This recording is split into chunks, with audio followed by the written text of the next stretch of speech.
2022వ సంవత్సరంలో ఆగస్టు నెలలో నిందితులైన బద్వేల్ రహమతుల్లా మరియు హత్య చేయబడ్డ సయ్యద్ ఆరిఫ్లకు గలాటాలు ఉండేవండి. సయ్యద్ ఆరిఫ్ మరియు ఆరిఫ్ స్నేహితులు కలిసి ఇంటి ముందర నిద్రిస్తున్న బద్వేల్ రహమతుల్లా యొక్క నాన్నమ్మ మరియు మేనత్తలపై పెట్రోల్ పోసి నిప్పు అంటించడం జరిగిందండి. ఇది 2022వ సంవత్సరం ఆగస్టు నెలలో జరిగింది.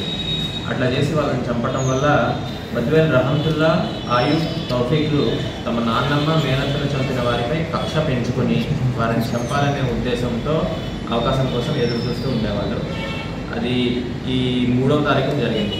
3/1/2024 ఈ జనవరిలో సాయంత్రం 6:30 గంటలప్పుడు నిందితులందరూ కలిసి సయ్యద్ ఆరిఫ్ను వెంబడించి JHRM గర్ల్స్ హై స్కూల్ ఏదైతే ఉందో అక్కడ ఆరిఫ్ని చుట్టుముట్టి అందరూ కలిసి వేట కొడవలతో నరికి చంపి పారిపోయారు.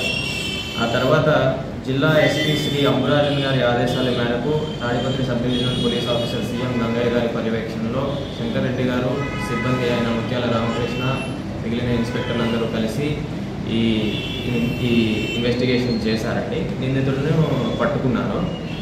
వీళ్ళు బృందాలుగా ఏర్పడి 6/1/2024వ తేదీ ఉదయం 9 గంటలకు శివాలయం గుడి ఏరియాలో నిందితులను అరెస్ట్ చేయడం జరిగిందండి. అరెస్ట్ కాబడిన వారి వివరాలు చెప్తాను నేను. బద్వేల్ రహమతుల్లా అలియాస్ తోటి రహమతుల్లా, బద్వేల్ మహమ్మద్ అయూబ్ అలియాస్ అయూబ్, షేక్ సాదిక్ వలీ అలియాస్ పండు, టోళ్ళ మాబు అలియాస్ సంచిపట్టల మాబు, షేక్ కలాం బాషా అలియాస్ కలాం, నన్నే బచ్చే పఠాన్ హాజీ బాషా అలియాస్ హాజీ బాబా, దూదేకుల మహమ్మద్ అలియాస్ మింటూ, షేక్ చిన్న హాజీ బాషా అలియాస్ చిన్న కప్ప.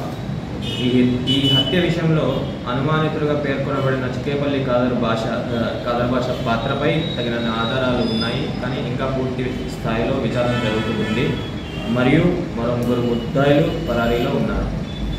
ఇలాంటి క్లిష్టమైన కేసుని అతి తక్కువ సమయంలో చాకచక్యంగా పట్టుకున్న పోలీస్ సిబ్బందిలో శంకర్ రెడ్డి గారు, ముత్యాల రామకృష్ణ గారు, మిగిలిన ఇన్స్పెక్టర్స్కి మా పోలీస్ శాఖ వారు ప్రశంసలు తెలియజేయడం జరిగింది.